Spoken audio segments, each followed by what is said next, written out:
জানেন যে আমার মামুনুল হক সাহেবকেও তিনি বাংলাদেশের একজন অত্যন্ত একজন নামী মানুষ, তাকেও পর্যন্ত কিভাবে গ্রেফতার করে তার উপর নির্যাতন চালানো হয়েছে আপনারা দেখেন নাই, টিভিতে মিডিয়ায় দেখেন নাই?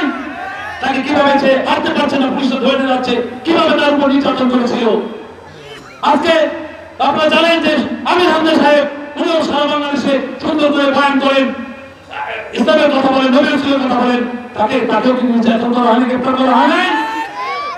তাহলে শুধু তাই নয়, সারা বাংলাদেশে এভাবে আলেম ওলামাদের উপর এই ফ্যাসিস্ট, এই নাস্তিক শেখ হাসিনা আমলে নির্যাতন চালিয়েছিল, ঠিক না?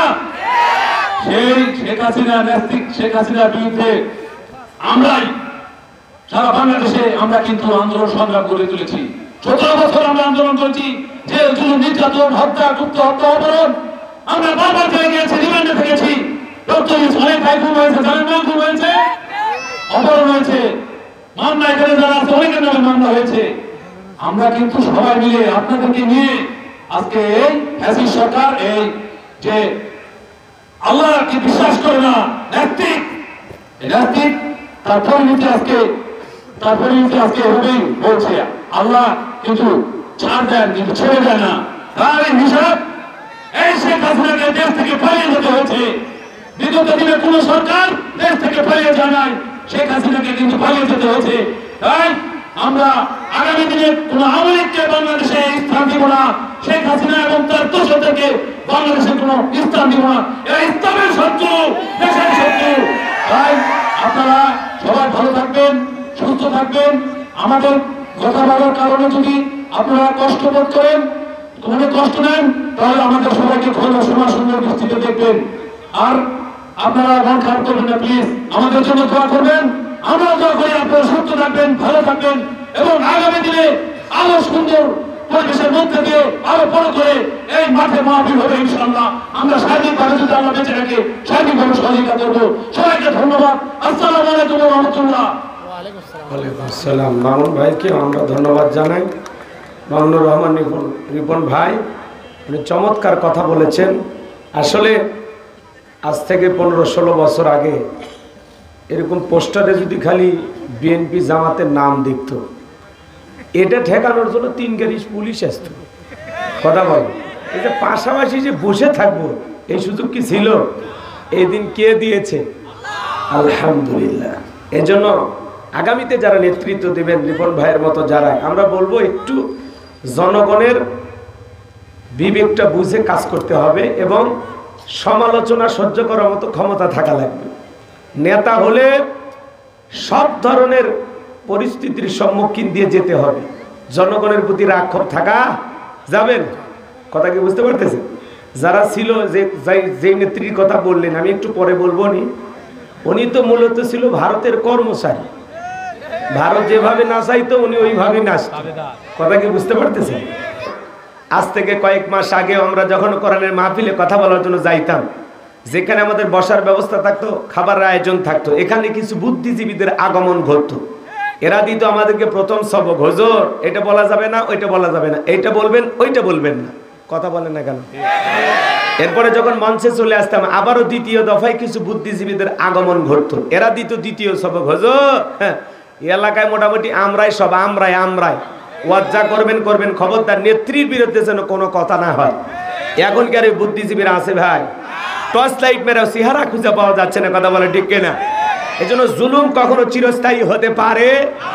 ইন্নাল্লাহা লা ইয়াহদিল কওমাজ জালিমিন, যারা জালেম আল্লাহ এদেরকে পছন্দ করে না, জালেমদেরকে আল্লাহ ভালোবাসে না। মনে রাখবেন, জালেমদের শেষ পরিণতি হলো পরাজয়, আর মাজলুমদের শেষ পরিণতি হলো বিজয়। শেষ বিজয়ের হাসি মুসলমানেরা হাসবে। আল্লাহু আকবার বলে। মনে রাখবেন, যৌবনের জোর আর ক্ষমতার জোর দুইটা চিরকাল থাকে না, দুইটারই উত্থান পতন আছে না নাই?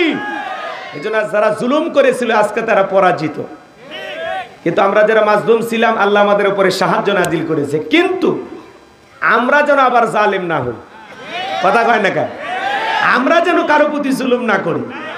আমরা যদি কারো প্রতি জুলুম করি, তাহলে আমার দ্বারা যারা জুলুমের শিকার হবে তারা হবে মাজলুম। কারণ বরাবর মাজলুমের সাথে আল্লাহ আছে, কিন্তু জালেমের সাথে আল্লাহ নেই।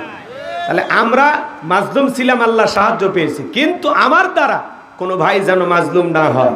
আমরা এই দিকটা খেয়াল রাখবো। যারা অপরাধী, সত্যি অপরাধ করেছে, তাদের বিচার করতে হবে, কিন্তু নিরপরাধ কোনো মানুষ যেন আমাদের দ্বারা জুলুমের শিকার না হয়, হয়রানির শিকার না হয়। এই সোনার মানুষদেরকে যারা ফাঁসির দড়িতে ঝুলিয়েছে, আজকে তারা ক্ষমতার চেয়ার ধুয়ে পালিয়ে গেছে। কথা বলে ঠিক না? শাপলা চত্বরে রাতের আধারে লাইট বন্ধ করে ইয়েতিম হাফেজদের বুকে যারা গুলি চালিয়েছিল, আজকে তারা ক্ষমতার চেয়ার থেকে পালিয়ে গেছে। কথা বলে ঠিক না? আছে ক্ষমতা, আছে দাম্ভিকতা, বড় বড় কথা বলতো, পালাবো না, হারাবো না, কই পালিয়েই তো গেলেন। আপনাদের মুখ থেকে বের হয়ে যায় পালিয়ে যাব না, তার মানে পালিয়ে যাবেন থেকে এই কথা বলেছিলেন। এরা ছিল মিথ্যাবাদী, এরা ছিল কি? ওই যে আজকের আলোচনার বিষয়, আল্লাহ দেখবেন পরীক্ষা করে কারা সত্যবাদী আর কারা মিথ্যাবাদী। ওরা বলতো হেলিকপ্টার দিয়ে পানি দিয়েছি, যদি পানি দেন ছাদের শিশুটা মারা গেল কিভাবে? র্যাবের পক্ষ থেকে দুঃখ প্রকাশ করে বলা হয়েছে, সত্যি আমরা হেলিকপ্টার থেকে গুলি করেছিলাম। কথা বলেন না কে করেন?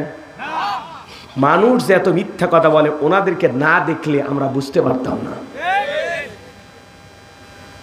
বারবার বললাম ম্যাডাম পদত্যাগ করেন, পদত্যাগ করেন। আল্লাহ বলে কিসের পদত্যাগ? এরা যে অন্যায় অপরাধ করেছে, শুধু পদত্যাগ না, আমি আল্লাহ এদেরকে দেশ ত্যাগ করতে বাধ্য করব। ইন্না বাতাশা রাব্বিকা লাশাদীদ, আল্লাহর পাকড়াও বড় কঠিন। আল্লাহ ধরে ধরে না, যেদিন ধরবে মামু বাড়ি দিল্লি গিয়ে পড়বে। কথা বলেন ঠিক কিনা? 45 মিনিট, 16 বছরের ক্ষমতা, শেষ বিদায় বেলায় পাইছে কয় মিনিট? রান্না করা ভাত ভাগ্যে খাওয়া হয়নি। এটাই আল্লাহর ফয়সালা। আল্লাহ যখন ধরবে কাপড় পরারও টাইম দেবে না। কথা কন। ভারতে পালিয়ে গেছে, যায় কি খুব ভালো আছে? না নিজে ভালো আছে, না আমাদেরকে ভালো রাখছে। আমরাও তো ভালো নেই। কথা কন।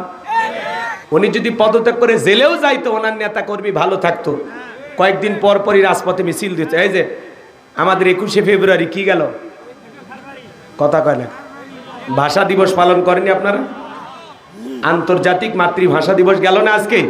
তো ওনার দলের যারা এখনো বাংলাদেশে আছে, যশোরে আমি দেখলাম একদল ব্যানার নিয়ে বলতেছে, এখনো স্লোগান দিতেছে, কিন্তু আস্তে আস্তে স্লোগান জয় বাংলা, জয় বঙ্গবন্ধু, আস্তে আস্তে বলতেছে। ভিডিওটা সোশ্যাল মিডিয়ায় ভাইরাল হয়ে গেছে। কথা বলেন। যারা কি উৎসব পালন করত এই সমস্ত দিবসে, আজকে তারা রাতের আধারে মোবাইলের লাইট জ্বালায়া 5-6 জন দ্বারা একটা ব্যানার ধরে ভিডিও করতেছে আর বলতেছে জয় বাংলা, জয় বঙ্গবন্ধু, অবৈধ ইউনূস সরকার পতন হওয়া দরকার, অবৈধ ইউনূস সরকারকে মানি না, মানব না, মানি না, মানব না। আমরা বলতেছি ভাই আওয়াজটা একটু জোরে দেবেন না, একটু লাইট জ্বালাবেন না। এত ভয় পেলে কি রাজনীতি করতে পারবেন? কথা কয় না কেন?